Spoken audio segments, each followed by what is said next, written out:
69, sabio.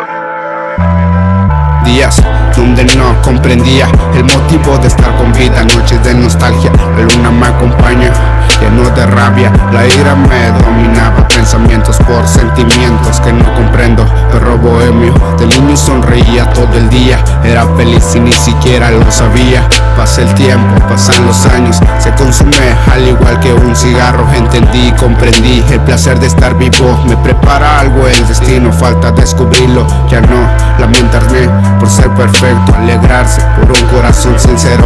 He vivido tanto, hay cosas que he olvidado.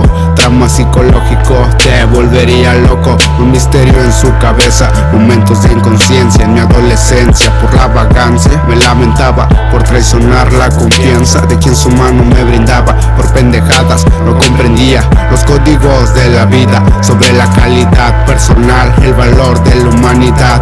Comencé a soñar, a amar y a volar.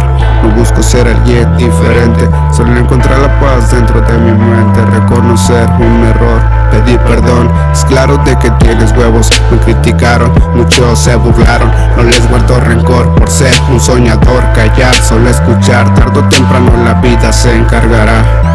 Mente y corazón, conocimiento lo adquirí al pasar del tiempo. Sabiduría, filosofía son mi guía. Paciencia, ordena mi conciencia, ten calma, encuentra la luz en tu alma.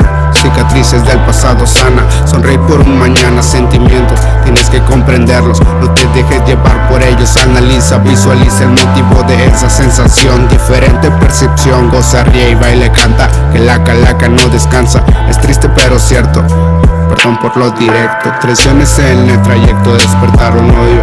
Negra el alma, quema mi mente. Lado oscuro, soy bueno que no despierto.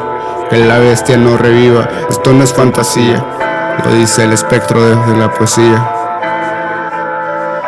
De la poesía.